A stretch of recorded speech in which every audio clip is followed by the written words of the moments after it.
Welcome back, guys, to the Post New World podcast Q&A. Today, we've got a good one. We just had an awesome conversation with Leah Lutz from Barbell Medicine, and I'm joined here with my co-host, Nick Cephalo. So, Nick, how's it going? Hey, you said my name right. That's great. Ooh. I'm doing awesome. Thank you. Leah, thank you for coming on, especially on the Q&A. Definitely. It's still new, but yeah, awesome. So we got some awesome questions, and to this day, Leah has the most requested questions. So I wasn't even able to ask all the questions people gave. So I got the best ones, and I think it's going to be a really good one. So let's just get right into it.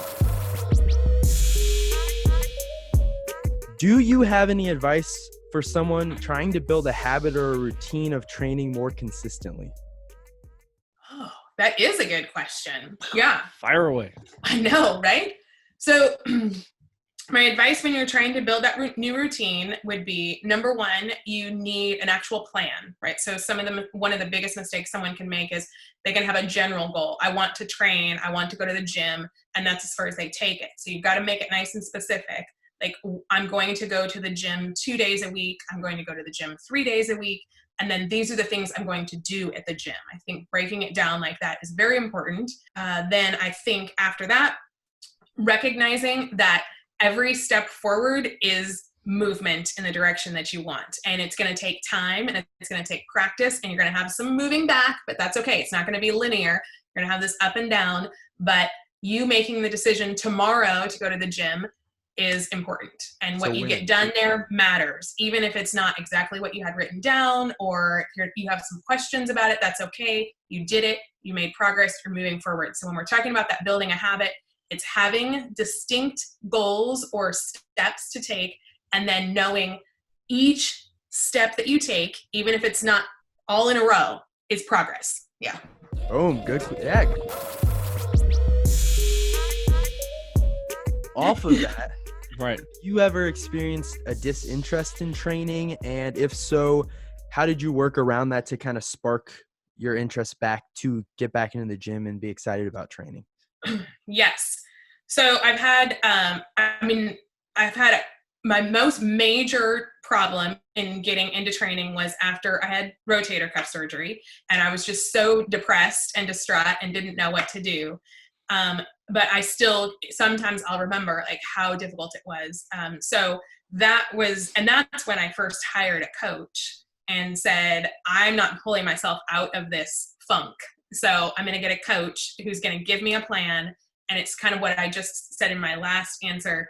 You know, he wrote out, this is what you're going to do tomorrow. Yeah. Do this. And based on and we could look at things by the week, or we could look at things by the day and say, this is what we're going to do. And so that really made a big difference. That was kind of major though. And then there have been minor times. And when that happens, I have to assess, like, is this a minor funk that if I just keep going for like another week and maybe ease up on my own like mental stress about it, everything is going to like wash out in a few more days. Sometimes that happens. And then other times a week or two go by and I'm still just like dragging and I don't want to be there. And at that point, that's when I do look at and go, okay, what can I change about my training? And for me, it's been things like changing my training environment sometimes, where I'm training, what time I'm training, who I'm training with, and then exercise selection. Sometimes it's a change in focus. As a competitive lifter, that's one of the things I have to be really careful of. If I don't have cycles in my training year where things are less stressed on a competition, then I will burn out and not even want to go. So sometimes it's just like, okay, relax, get to the gym, work on stuff, and that helps a lot too.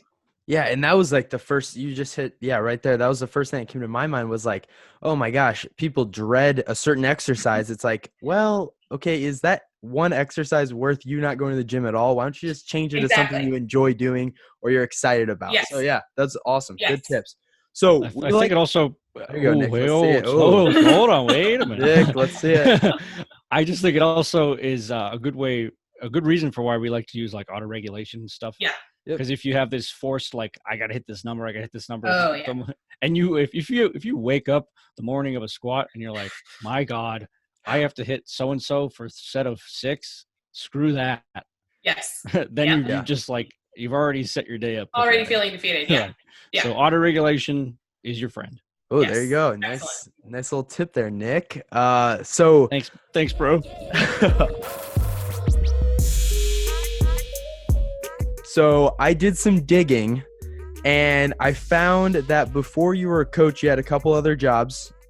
Yes. So I wanted to name a couple of those, and you tell me why they didn't work out for you in the long run. Okay. Oh, okay. So Ooh, I like this. you, back in another couple years ago, were a piano teacher. Why didn't that work out for you? Yes, good question. So I was actually, I was wondering what you were going to dig up. I've had so many jobs, right? Some people talk about how, I was talking to a couple people the other day, and they're like, well, I've had maybe 3 jobs in my life. I don't even know how many jobs I've had, right? But I was a piano teacher for, I think, about 10 or 12 years. So it wasn't short. That's Yes, I got very, very burned out. So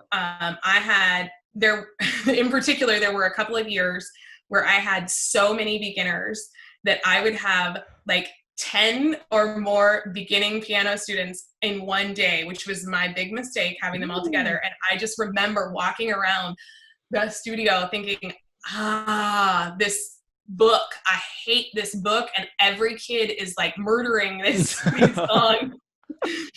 And so that I just got pretty burned out. But it was one of the first, it was one of my many teaching roles. So I kind of look at it and go, it kind of like all fit together in the end.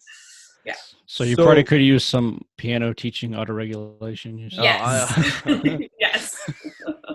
So you were a calligraphy writer for wedding invitations. Ooh. Yes. That was one of my side jobs. Okay. So yes, I've had a number of side jobs. So wedding related, in the past, I both did calligraphy for invitations and I made wedding cakes.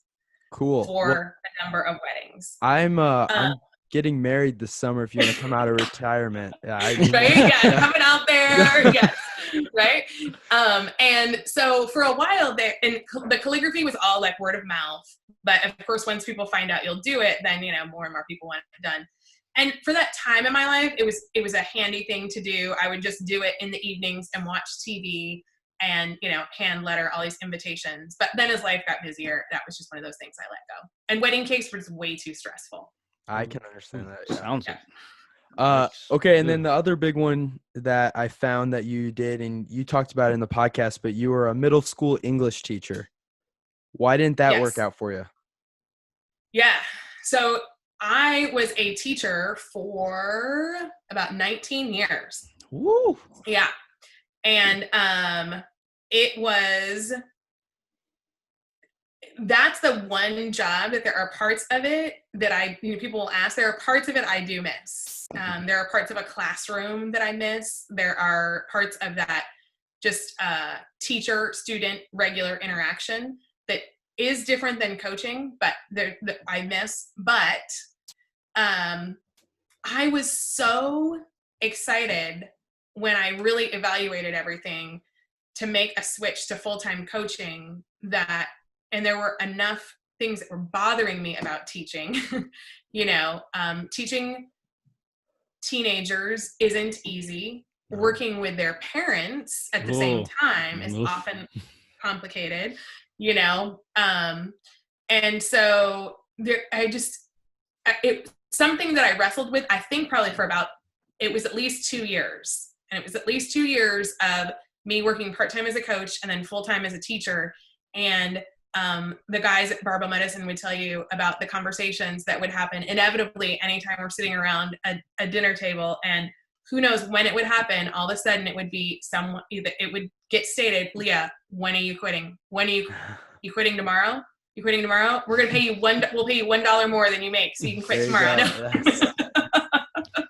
Okay. And I quit and wrestled with the decision, but I know that I could always go back to teaching if I needed to, which made the decision really easy, but I love what I do now. So it was a good one. That's the most important thing.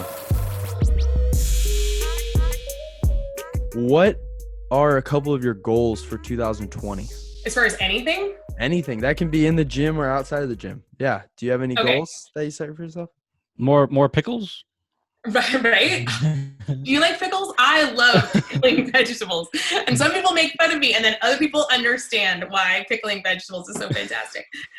So different goals for 2020. So I have an immediate goal this weekend, and that would be to PR my total.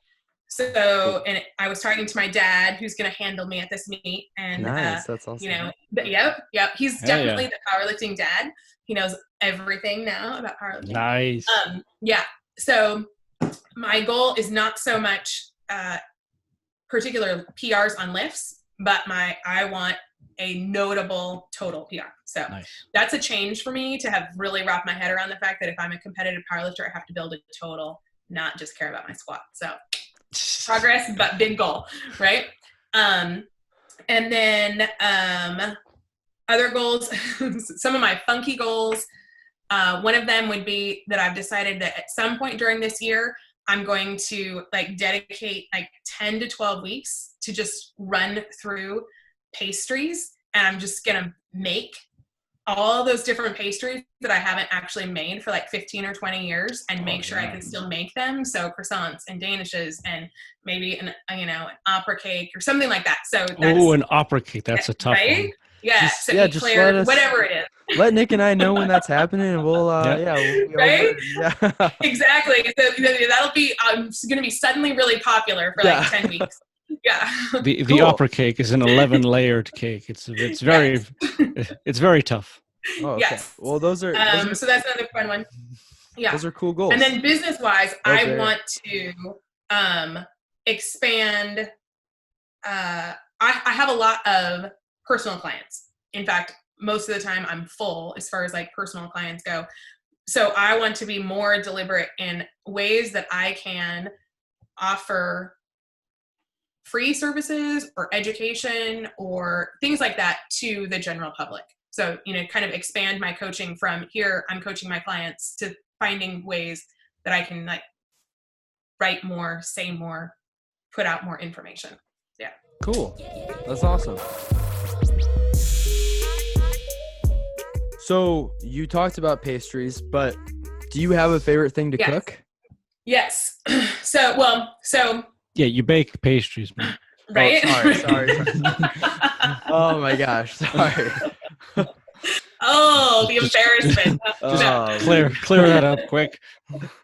So, honestly, it truly goes in waves, and I'll just kind of be on something for a while, and but I do love coming up. I think the best way to describe it is I love planning dinners. So it's not just steak is my favorite thing to cook, but I love the actual practice of, if I make this particular cut of meat this way, what starch am I going to serve with it and why, and what vegetables am I going to serve with it, and then what seasonal salad am I going to make with it. So it's that composed dinner that is probably my favorite thing to do. Okay. Yeah.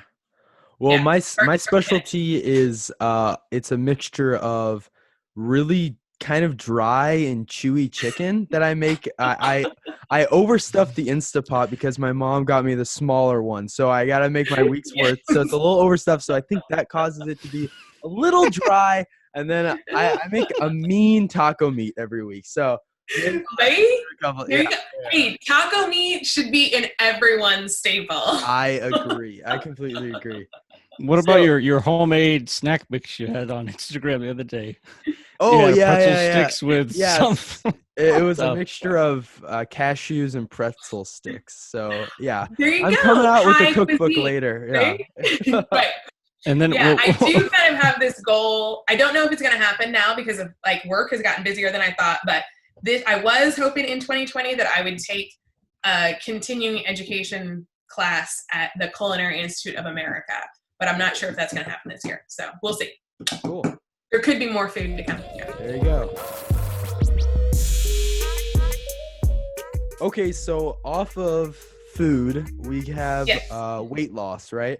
Yes. So this was written in from someone, and they were asking, when someone is in a weight loss phase, what tips do you have for them to be the most efficient at losing weight but not losing a lot of strength in the process?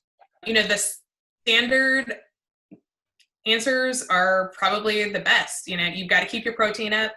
I think you've got to train. You need to be under the barbell to preserve that muscle. And, you know, beyond that, I think it depends on the person and why they're losing weight and how much kind of like what cost and benefit they're willing to play with. Meaning if somebody is in a position where a drastic weight loss is better for their overall health and their lifestyle, then yes, you might lose a little bit more muscle mass than you could in a slower scenario, but that might be better for your overall health. So I wouldn't like hold someone back, because some people are always like, no, I need to lose weight really slowly. And it's not necessarily the case, because also if you're overweight, you probably there's a good chance if you're overweight and you're an active person, you carry more muscle mass than you might think you do too. Mm-hmm. So I think people underestimate that. So you got to keep your protein up. You've got to have a plan for your weight loss. And then you got to resistance train for sure. And probably higher volume resistance training. Don't fall into this trap of, I'm losing weight, so I need to like not do very much barbell work. No, you're fine. No. Do more. Okay. Yeah. Cool. And that's the exact point. I was just going to add that last point at the end there is usually you'd want to add more volume when you're in a deficit, but also make sure that volume is still like auto-regulated. Yes. So you don't want to just cram in 6 sets of 7 at 9. Right. You might not, if you're already depleted on energy a bit, you've already have your recovery resources are a little bit down, you might be setting yourself up there. Exactly. How did you get involved with Barbell Medicine? And if so, was it you got Jordan as a coach after your rotator cuff surgery? Yes. Okay. So that's when I first got involved with Barbell Medicine, and that's shortly after he started his online coaching practice. I hired him, and we laugh about, people see us now and assume that like I must have had they know Jordan or they know of Barbell Medicine, and they must have assumed that like I hired this like great coach that I had heard of, and I did not know much about him, and obviously he knew nothing about me. So 2 random people on the internet who connected when he first put out there that he was offering nutrition coaching specifically, and but I knew he was also a coach, and so I reached out to him. The fact that he was in medical school and I was recovering from the surgery was also really intriguing to me. So I remember nervously sending him the inquiry and then telling him where I was at, and it was a fantastic coaching athlete fit. Like, there's, as a coach now, like I see that doesn't happen all the time, but from early on, it was a very good fit. And I think we understood each other pretty well early on, but he challenged me to do more than I ever would have thought that I could do, especially when I was in that beginning state. And he believed that I could do all of this. And he's the reason that I first started competing. He was like, you got to compete. And I was like, nope, can't wear a singlet. Don't want to be there. And that was my big thing. I was like, there's no way I'm ever walking out in public in a singlet. No. And so he let it drop, and then we came back to it, and then I competed, and then I was like, oh, actually that was kind of fun. And so then it all just kind of mushroomed from there. And then after, I think it was that first year that I was working as a client of his, I believed so much in what Barbell Medicine was doing that then I said, hey, I think that I should work part-time for you. I think you should hire me. And at first, I think it was kind of like, I'm fine. I don't need anybody. And so then remember I generated a list of the things that I could do for Barbell Medicine to like improve the company's efficiency or, whatever, or help him to be freed up to do other things. And I said, look, this is what I think I can do for Barbell Medicine. And so he said, okay, we'll try it and we'll see how it goes. And after 1 month, it was like, okay, good. This works. So best choice of your life. Yep. It started from that. And then that whole time he had been encouraging me to coach more and more people locally. So I was doing that. And then, that's awesome. Just went from there. No turning back. That's awesome. Well, you answered the question. Now she's in the new world. Exactly. You answered the questions. Awesome. Thank you, Leah, for coming on the show. Thank you for coming on the podcast. If you guys didn't check out the podcast yet, go to iTunes, Spotify, wherever else you listen to your podcast at. Go check that out. It'll be in the link in below. Leah, thank you again. And for everyone watching, welcome to the new world.